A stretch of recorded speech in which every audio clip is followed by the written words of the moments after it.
guys begin fall practices this week. What is the mood like in the clubhouse, and how is it different from this offseason to last offseason? Hey, it's relatively the same. I think from the standpoint, everyone's excited.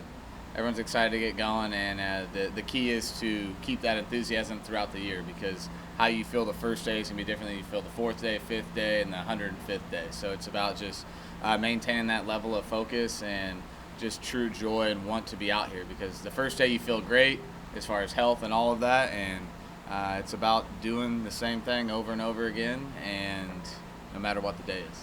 How do you think your personal approach has changed from year one to year two? You learn and grow in everything you do. So I feel more comfortable sitting here than I did, not necessarily talking to you guys, but just, you do something new, right? You got to kind of learn on the job. But I'm very confident in what we're going to do as a coaching staff and as a team, and a lot of that's because of my assistant coaches and everyone in the organization pulling in the same direction. So do you turn the page right now from last year? You have to wait till spring to play games. I mean, how do you feel that way? I personally, and all of us, last year's last year. I mean, I have no comment on last year. It is what it is, and we learned from things. But I'm on to this team in this season, and we're doing the right stuff to get these guys prepared to play. And it's credit to our players for to this point doing exactly what we want them to do. So last year's done, and we're moving forward, and we're looking forward. This is a whole new team with a lot of new faces, and I'm focused on those guys. You speak about the new team there, but how easy or how challenging is it to mesh, guys together in like the transfer portal era like this, kind of get everybody working together? I've never found it to be tough because you bring in the right guys, and there's portal guys that we've started to recruit, or even high school kids that, when you recruit a kid, it's a two-way recruitment for me, and it always has been. So we're bringing in the right guys, and it's been easy transition, and once they're here for a day or two, you feel like they've been here for 3 or 4 years. So what are your objectives going into fall? What does the team get out of fall? What practice, preparation for spring? I mean, not just from a rep standpoint. I mean, to be good at baseball, you got to play baseball. It's not a sport you can just drill, right? So you get those game reps, but we're just focused on doing everything right. We want to be uncommon. We want to do the uncommon things uncommonly well. Like, that is our focus. Everything we do is based on that, and it's not just playing. It's how you keep your locker. It's how you show up to class. It's how you walk into the building, to how you get a bunt down. And that's our focus, and that's what you get out of the fall, because you want to be able to do all those things when the games don't count, so to speak.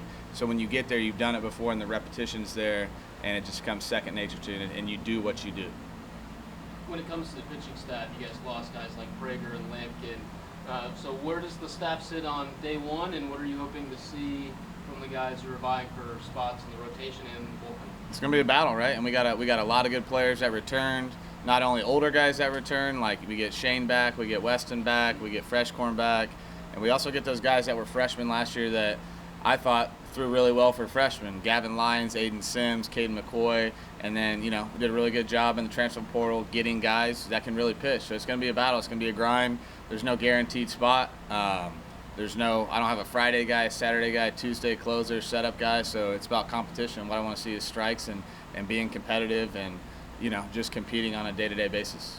You mentioned Shane Sadeo as he comes back from injury. Where is he at as far as his rehab process, and what will the plan be for him this fall? So I think 2 days ago he was like a year anniversary, and yesterday he threw a 15-pitch bullpen. It was awesome. And, he's on his progression, so I wouldn't think you would see him live against one of the outside opponents, but possibly towards the end of our fall. And then he'll continue to throw some live into November, probably just to our hitters. But we want to make sure it's a balance of he needs to pitch because it's been a really long time, but also we need him to be healthy. So we're going to balance that and make sure we're doing all the right stuff for what's best for Shane and his arm, and then what's best for Shane and getting him ready to play in a baseball game. You're replacing, obviously, you talked about the talent and replacing it. Leadership-wise, you lost a lot of core culture guys there. How does that work as you come into this time of year trying to find those leaders? I think leadership from players comes 2 ways. It's like empowerment from the coach a little bit, and then guys taking over and running with it and just leading by what they do. And I think leadership comes in many forms and fashions. Some guys are vocal, some guys just get it done. The leadership can come from a freshman. Like, we got a couple that work really, really hard and pulling guys with you and holding guys accountable. So that happens a little bit organically. There's obviously guys you'd like to be your leaders, but a lot of that sorts itself out in the clubhouse. Any thoughts on the president stepping down? General, I appreciate the opportunity he gave to me and being here, but other than that, man, I'm just here to talk about baseball. Asked you about Shane Miller, guy returning from injury, Gavin Grahovic. How has he looked? What is his health status this fall to get started? Gavin looks really good, really good. Like if you saw him hit, you wouldn't know anything was wrong. So he's still on a plan. He's been doing some high-speed machine stuff, been fully cleared to hit from an at-bat standpoint. Like today, not that he would get multiple at-bats for not playing that many innings, but he'll go one at-bat today. Sunday, he'll get two at-bats. And we'll kind of, go from there and see how it is. I think there's going to be a point where he's going to be getting full at-bats, and that should come soon. One thing we're not going to risk, I think, in the fall, we're definitely not at risk, is he won't run bases, and I don't want him diving. I think the shoulder, as long as we can go on that shoulder not having impact, he'll be fine. He'll be able to catch up running the bases when we get back in January and dives and stuff like that. But he's about, I want to say he's full go, but he's, 70% go, but at the plate, he's going to swing it. If you guys play in the Cape Cod League and other summer leagues, how valuable is that work, and how much assessment or attention do you pay that through the offseason? I think it's good. I think it can build confidence. Like Bear did really well out there. Copian did really well out there. I think, like I said earlier, like playing baseball helps you play baseball. And if your health and your body and the season allows you to play summer ball, I really like it. And some guys we weigh, like some of these young pitchers, like how much should they throw? Is it more beneficial for them to put on weight? TK played really well in California. Farr played out there. So I think if you're healthy and able to play and it's not a detriment to your strength, if we think strength is more important to you than playing, I think it's a great thing. But I think, Bear did an awesome job, and obviously Chris did an awesome job. So that extra workload, is that you handle them differently come this time of year, from the extra work, or is it kind of enough time to reset, get ready for this time of year? It's time to reset, time to play. Like you play here, like this isn't the big leagues, this ain't the minor leagues. Like these guys are young, this is college baseball. Like you step in and you're doing the same stuff just like everyone else did. Anything else for Coach? Did you get enough gray hair last year that you got to use hair color, or are you okay? Nah, man, I feel better than ever. I feel like this offseason I went down in age, so we're fully energized and ready to go. So it was I loved everything that's happened to me at this point in my life, because I think everything that happens to you happens for a reason. So I feel great, man. I feel like I could actually go out and play today. So.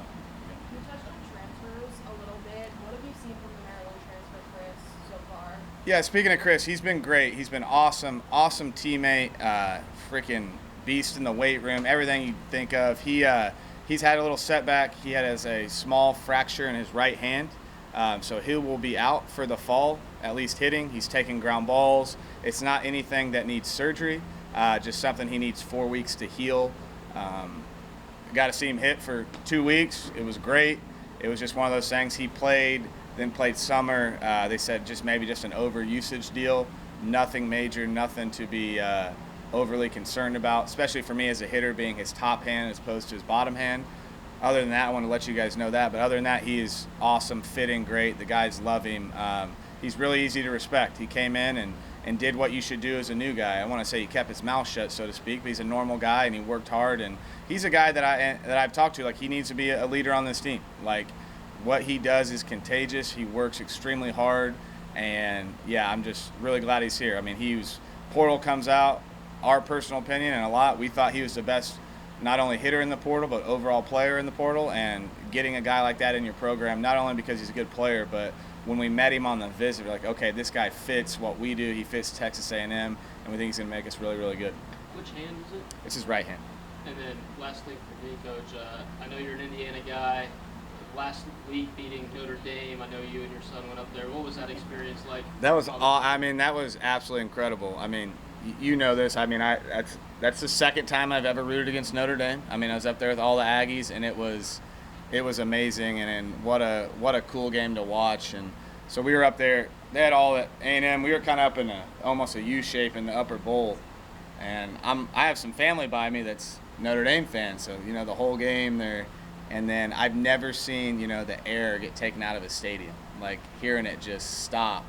And then the touchdown was over there, so we're over here, so we were a little bit delayed.